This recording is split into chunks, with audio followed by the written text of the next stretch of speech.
What if I told you that a single margin call completely broke one of the hottest AI stocks on the planet, wiping out more than 54% of its value in just 4 weeks, while the smart money quietly executed a multi-billion-dollar masterclass in market timing? Welcome back to Calvin Mateo. Today we are diving deep into Sandisk, ticker SNDK, a stock sitting at around $1,412.89 as of this morning's session, just hours before its high-stakes fourth quarter earnings release. There is a hidden $42 billion catalyst buried inside this company's business model that almost nobody is talking about, and it could be the key to an absolutely explosive repricing. Retail investors are panicking, but institutional options volume is signaling something very different, a powder keg that is about to erupt. While the headline growth numbers look absolutely jaw-dropping, there is one major warning sign we will uncover later in this video that could completely derail the entire bull thesis. But first, let us look at the incredible tactical setup that got us here. If you are new here, do me a quick favor, smash that like button and subscribe to the channel so you never miss a deep dive like this one. To truly understand why this opportunity exists, we have to look at the battlefield layout of the last few weeks. If we zoom out, we can see this is a textbook asymmetric opportunity. In late July, the market suffered a brutal growth tech unwind that dragged SNDK down into a distressed forward valuation of just 5.7 to 6.9 times its fiscal 2027 consensus earnings. But under the hood, we are not looking at a struggling business. We are looking at a debt-free cash machine sitting on $3.7 billion in cash and printing $2.99 billion in quarterly free cash flow. Over the next 9 days, 3 major binary events are going to rapidly dictate the repricing of this stock's contracted revenue. If the market realizes the sheer power of this business model, our final verdict is a definitive strong buy. But we have to ask ourselves, how deep did the damage really go during the July crash? And what if this stock never recovers to its former highs? To answer that, we have to pull up the daily price chart and examine the technical damage. Let us look at the actual price action, because the volatility here has been absolutely wild. SNDK was riding high at a June peak of $2,354.39 before plunging into a devastating capitulation low of $998.19 intraday on July 29th. That is a brutal 54% peak-to-trade drop in just a matter of weeks. Now, we have seen a highly aggressive 40% rebound off that bottom, reclaiming the 50-day exponential moving average at $1,371. But here is the critical level to watch. The stock remains pinned directly below its 100-day exponential moving average at $1,534. Which is acting as major overhead resistance. If we can break through that ceiling, could the sky truly be the limit? Or will we fail and head right back down to retest the bottom? Most retail investors look at this chart and think the business is fundamentally broken. But what if the entire crash was triggered by something completely unrelated to Sandisk's actual earnings power? Here is the mind-blowing truth. The entire July capitulation was heavily driven by an artificial technical liquidity event, not fundamental decay. We now know that Leopold Aschenbrenner's $20 billion situational awareness fund was operating with dangerous, high-risk 4x leverage.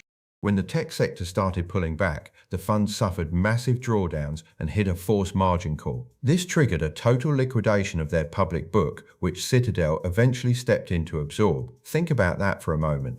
A massive wave of forced selling artificially bloated the supply of SNDK shares on the open market, creating a temporary price crater that had zero connection to Sandisk's actual data center shipments or enterprise SSD demand. What if the biggest opportunity of 2025 was manufactured entirely by one fund's catastrophic risk management failure? If the selling was purely technical, then the disconnect between the stock price and the underlying business must be historic. And when we look deeper into the actual numbers, the fundamental disconnect here is staggering. On one hand, you have a business with a pristine balance sheet, zero debt, $3.7 billion in cash, and a sequential data center revenue growth rate of 233%. They are printing $2.99 billion in quarterly free cash flow while operating at record-breaking 78.4% gross margins. But on the other hand, the market is pricing this hypergrowth giant at a forward price to earnings ratio of just 5.7 to 6.9 times its estimated fiscal 2027 earnings per share of $206. That is a multiple you normally see slapped on a dying brick-and-mortar retail chain, not an AI infrastructure leader. The market is treating SNDK like a highly volatile trading instrument, completely ignoring its secured cash flows. Could this genuinely be one of the most mispriced large-cap stocks in the entire market right now? This valuation disconnect will not last long because we have a packed calendar of events that is about to force the market's hand. We are entering a highly critical 9-day window with three major catalysts that will dictate where this stock trades for the rest of the year. First, we have the fourth quarter earnings call tonight after the close at 4:30 p.m. Eastern, which carries an incredibly high 85% probability of triggering a major price swing based on historical patterns. Then, on Friday morning, we get the macro integration of the July non-farm payrolls report, which will dictate the cost of capital and tech sector multiples going forward. And finally, on August 13th, we have the Institutional Investor Day, where management has roughly a 75% probability of fundamentally shifting how the market views their entire business model. So let us dissect the first and most immediate hurdle crossing our path tonight. Tonight's fourth quarter earnings call is a massive near-term hurdle, and the bar has been set incredibly high. Sandisk's official company guidance is calling for fourth quarter revenue of $7.75 billion to $8.25 billion and adjusted earnings per share of $30 to $33.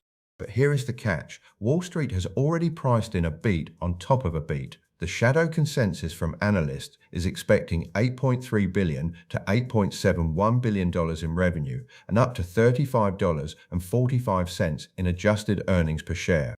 In this market environment, simply meeting official guidance is not enough. If Sandisk prints inline numbers or issues conservative first quarter guidance, the stock will get severely punished, just like we saw happen with AMD earlier this week.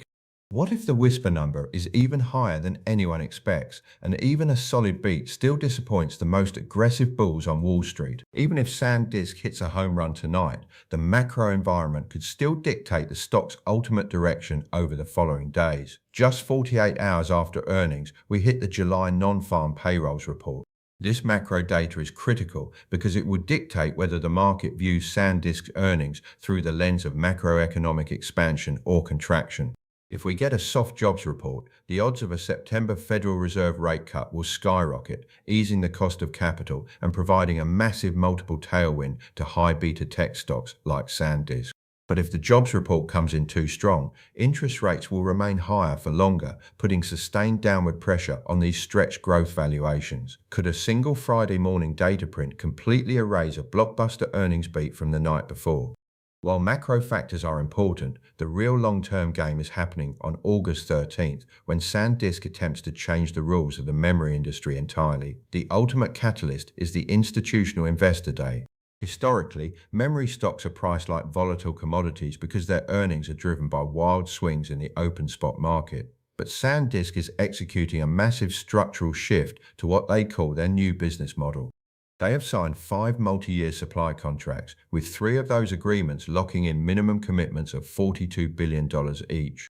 Management's goal on August 13th is to convince a deeply skeptical institutional audience that their record 78% gross margins are structurally insulated from spot market declines.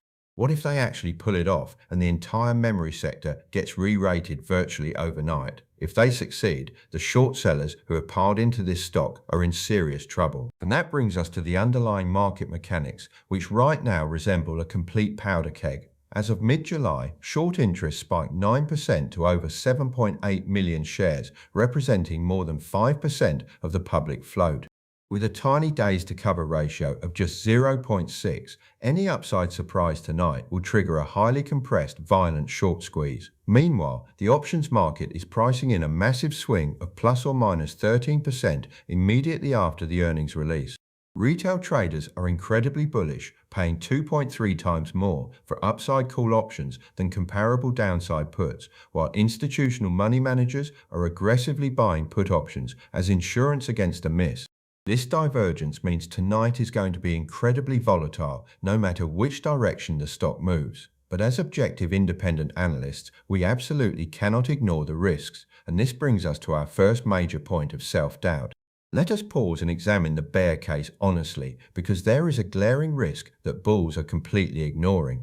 While the market is celebrating those $42 billion new business model commitments, the reality is that only about one-third of Sandisk's fiscal 2027 bit volume is actually contractually locked in. The remaining two-thirds of their business is entirely exposed to the open spot market, and according to the latest TrendForce data, third quarter NAND contract price growth is decelerating sharply to 10 to 15%, down dramatically from over 70% in the second quarter. If spot prices crumble, those multi-year contracts might face intense customer renegotiation or outright pushbacks. On top of that, we have seen $1.63 billion in insider liquidations over the past year, which definitely raises some eyebrows. What if the insiders know something that the rest of the market has not yet figured out? And that is not the only threat on the horizon. There is a massive competitive storm brewing in Asia that demands our attention. Our second moment of uncertainty is the rising threat of Chinese tech expansion.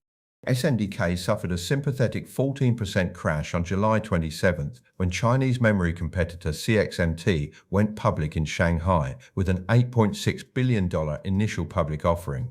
Now, my logical brain says the market overreacted. CXMT manufactures commodity DRAM, while Sandisk is a pure-play NAND manufacturer, meaning they serve fundamentally different end markets. But what if the market's fear of Chinese capacity is actually justified?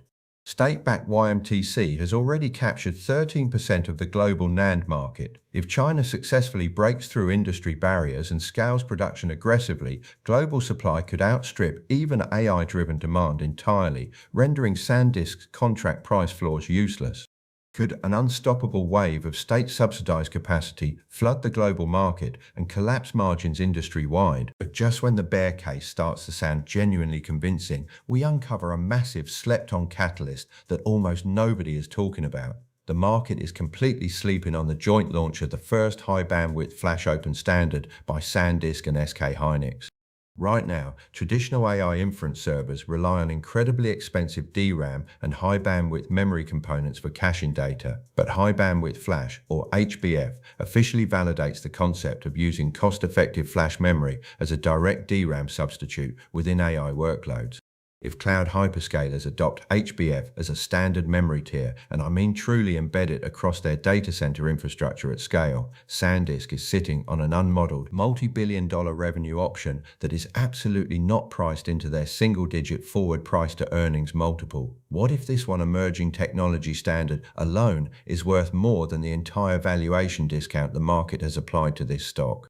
That is the kind of question that should keep every short seller awake tonight. When we weigh this massive structural potential against the very real risks we just outlined, we can map out two highly distinct scenarios for where this stock is headed. If tonight's catalysts break positive, the best case scenario is a complete supercycle re-rating. Fourth quarter results beat the street, first quarter gross margin guidance holds above 80%, and management announces at Investor Day that contracted volume has climbed above 50% of total output. This sequence would squeeze the trap shorts almost instantly, potentially pushing the stock back toward the $2,000 level. But if the catalysts fail to deliver, the worst case scenario is a commodity peak trap. Fourth quarter results miss elevated expectations, gross margin guidance slips into the low 70s, and hyperscalers push back hard on pricing commitments. If that happens, technical momentum collapses and the stock slides back to test the psychological $1,000 support floor. The range of outcomes here is absolutely enormous, and that is precisely what makes this setup so compelling and so dangerous at the same time. So how should you actually play this over the next 2 weeks? Here is our exact tactical roadmap. Tonight is a pure binary event with a plus or minus 13% move priced in by the options market. If you are a short-term swing trader sitting on 40% gains from the July bottom, you should seriously consider scaling out of a portion of your position before the close to protect your downside. But if you are a long-term investor with genuine conviction in the AI infrastructure build-out, SNDK is an aggressive strong buy at these levels. The technical liquidation of Leopold's fund created an artificial entry point into a debt-free giant with massive cash flows and a business model that is actively transitioning away from commodity pricing. If management proves the durability of their contractual floor next week at Investor Day, this stock has the potential to leave the single-digit multiples in the dust and never look back. Now, before we wrap this up, I need to be completely transparent with you. Everything discussed in this video is strictly for educational and entertainment purposes only. This is not financial advice. I am not a licensed financial advisor, and nothing in this video should be interpreted as a recommendation to buy, sell, or hold any security. Always do your own thorough due diligence and consult with a qualified financial professional before making any investment decisions. Investing involves significant risk, including the potential loss of your entire principal. Past performance does not guarantee future results. With that important disclaimer out of the way, here is what I genuinely believe. Whether you are bullish or bearish on SNDK, this is one of the most compelling risk-reward setups in the entire market right now. A debt-free AI infrastructure leader, printing billions in quarterly free cash flow, trading at a forward valuation that belongs on a struggling retailer, with 3 massive catalysts lined up over the next 9 days. The question is not whether this stock is going to move, it is which direction and how violently. Now, I want to hear directly from you. Do you think Sandisk's new business model contracts are actually strong enough to permanently break the boom and bust commodity cycle that has plagued memory stocks for decades? Or is this ultimately just another peak of the cycle trap dressed up in a new narrative? Drop your honest take in the comments below, because this is a debate that is genuinely worth having. And if you found real value in this deep dive today, hit that like button, subscribe to the channel, and turn on the bell notification so you are right here with me when the next major catalyst drops. This is Calvan Mateo, and I will see you in the next one.